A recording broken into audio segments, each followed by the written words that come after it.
Good morning, everyone.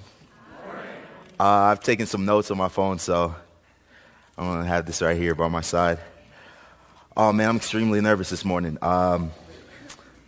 This is a little different than going out and wrestling and competing. I've competed in front of thousands of fans, but it's the first time I've ever spoke at church, especially with a testimony. So this morning I woke up, I was extremely nervous. I posted online on my Twitter and Facebook that I was going out to give a testimony in church this morning. You know, I got a lot of great responses from some of my fans, and two of the things that I spoke on and two verses that were able to relax me this morning. One was Matthew 10:19, and it read, "But when they have delivered you up, have no anxiety as how you shall speak or what you shall say, for at that very time it shall be given to you what to say." The second was Psalm 19:14, "Let the words of my mouth and the mediation of my heart be acceptable in your sight, O Lord, my rock and redeemer."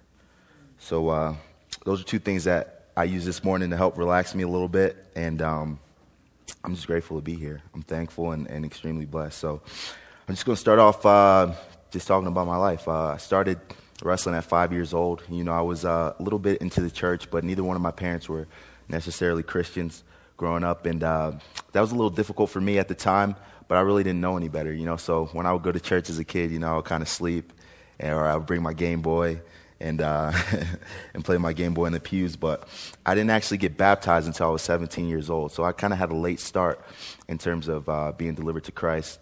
And the reason that I actually got baptized is because in 2005, my grandfather, actually passed away. And it was kind of a blow to my family, you know, kind of hit home pretty close, and we realized that life wasn't very long, you know, it was actually practically short. So got baptized at 17, but I don't think I did it for the right reasons. You know, most of the reasons why I got baptized was just for salvation. You know, I didn't want to go to hell. I wanted to go to heaven. I didn't really find a specific love for Christ. I just wanted to be saved, you know, and didn't completely realize that the gospel is not just means of salvation, but a means of transformation. So 2005, I was actually saved, 17 years old, went to college at the University of Nebraska, and there are a lot of distractions, you know, extremely a lot of distractions, you know, between women, alcohol, you know, and parties and a lot of different stuff like that. You know, I kind of got distracted, so I strayed away from the Lord and just thought I was doing everything on my own. You know, I thought it was by my own strength and own abilities that I was being successful at the sport of wrestling, you know, so I didn't feel as though I needed the Lord at the time. So then 2009 is when I first came back to the Lord. From 17 years old, 2009, I was 21 years old, and actually made my way back, and it was because of a knee injury. So 2009, I was wrestling. Never forget the day, December 19th, 2009, I was wrestling a guy named Steve Brown from Central Michigan, and tore my LCL and PCL during the match, so I was done. Boom. Came off of being a national champion the year before. I was 35-0, undefeated, one of the best wrestlers in the nation, to being practically an old man. You know, I went from being a premier athlete to wearing a knee brace and walking around campus with crutches. So 2009, I became closer to God, and one of the reasons was it's a crazy situation, really hard to explain, but I'm gonna do my best to try. So in college wrestling, there's something called a 30% rule. So after you get injured, you have to have wrestled under 30% of your actual dual meets or competition schedule for that year in order to return for a medical red shirt the following year. And I had wrestled 8 matches that year, and I had missed 2 matches that season. One was because the first week of December was at the Las Vegas Invitational, Cliff Keen Invitational, and Las Vegas, Nevada. And the first match of the tournament was had a single leg up in the air, went to take a guy down. Face came down on this guy's hip, crushed 2 of my molars, and I had the injury to fall out of the tournament. So I was done. Boom, 1 match gone. Couldn't finish the tournament, so I ended up missing 4 or 5 matches that day. Then the following week, my other grandfather passed away, and I had to miss the dual meet against South Dakota State to attend his funeral in Jacksonville, Florida. And those 3 matches that I missed, attending the funeral and defaulting out of the tournament because of the injury to my mouth, was the few matches that actually put me underneath of the 30% rule so I could come back and compete my senior year.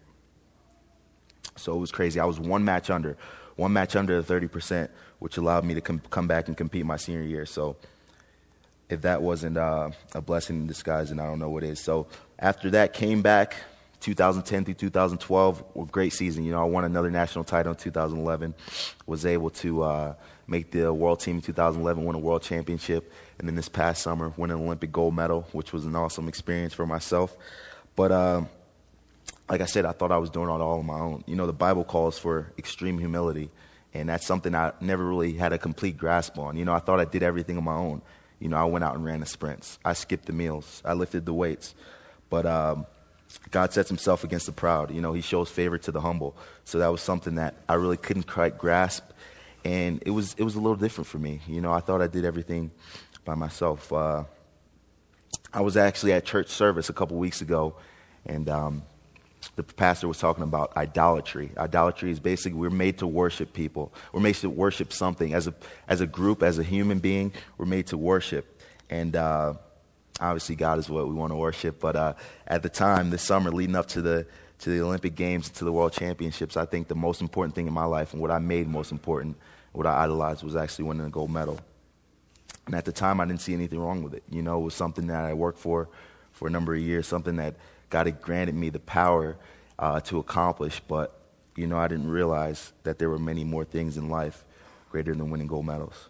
Right, Slay? Greater gold. So, it's one thing. I idolized winning the gold medal. I tweeted about it every day. I wasn't very humble in my approach to winning golds. I was actually relatively cocky, but something I'm afraid to admit. But, I've been humbled. I've definitely been humbled. Isaiah 42:8 says, I am the Lord, that is my name. I will not give my glory to another or praise to my idols, or my praise to my idols, So, obviously, God doesn't do well with lust, greed, and selfishness. So after the Olympic Games, it was the biggest accomplishment of my career. I was feeling amazing. I had a lot of money in my bank account. I had a lot of people around me. But as many people as I had around me and as many people wanted to be my friends, I still felt lonely. I still felt an emptiness. And it was one of my friends and a mentor I have back in Lincoln, Nebraska, where I compete and train out of. Guy said it's a God-shaped hole that I had in my heart, a God-shaped hole that I tried to fill with a lot of different entities, cars, money, women. And obviously only one thing could fill that hole, and that was Christ. So through all this emptiness, I'm sitting at home and I have my dream right here, my Olympic gold medal, and I still didn't feel complete. I wasn't fulfilled, and one of the things I have written down here, quoted, is the book of Matthew. I really enjoy the book of Matthew probably because it's one of the few books that I've actually read in its entirety in my short walk with the Lord. But it's Matthew 6:20. It says, but store up for yourselves treasures in heaven where moth and rust do not destroy and where thieves do not break in and steal.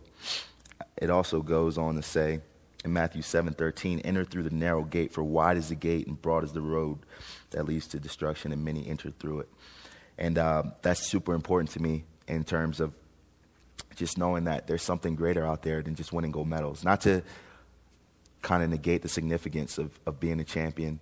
It's great, but you want to do things to actually glorify the Lord in terms of your accomplishments. So then, after the Olympics, one of the most important turning points of my walk was I went to an FCA camp in Illinois. And there were a bunch of 16-year-old kids, high schoolers, and it was FCA camp. They actually stayed there. Wynn was there. You were there, right, Wynn?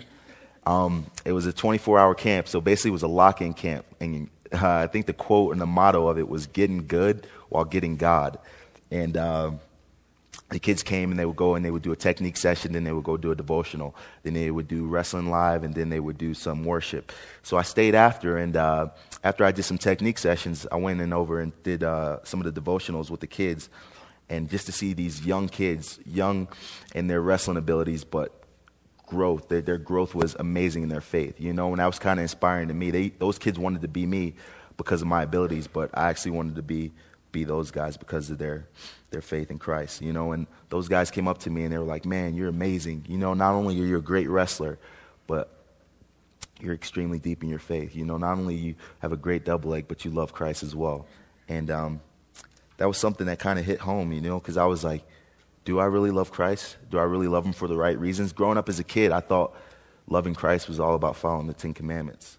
But I realized that through grace, the law wasn't as important as we made it to be. I think God is more inspired by our relationship with him as opposed to to our actual actions.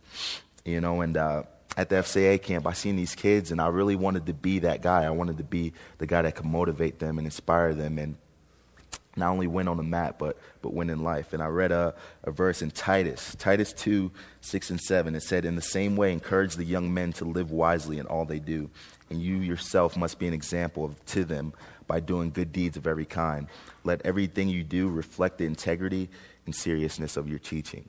You know, so not only do I want to be a great teacher, not only do I want to talk about being great and tweet about being great and Facebook about being great, but I actually want to live that greatness out in my actual daily life. So I'm big on acronyms. I have a great friend of mine. His name is Matt Trainer. He came out here and he stayed with me for the last week, and he's huge on acronyms. And he made an acronym for GOLD. Since I love gold so much, he made an acronym on gold, and his acronym was Generating Our Loving Destiny. GOLD. Generating our love and destiny. So not only is it an entity or a metal, but it's about generating our love and destiny and basically finding our purpose in life. You know, gold is still significant, but I don't think God is as concerned with our wins and losses, you know, but he's actually concerned with how we use them, you know. So I want to use my wrestling abilities and my accomplishments as a platform to inspire and motivate people. You know, at the end of the day, I think God looks at us and sees perfection.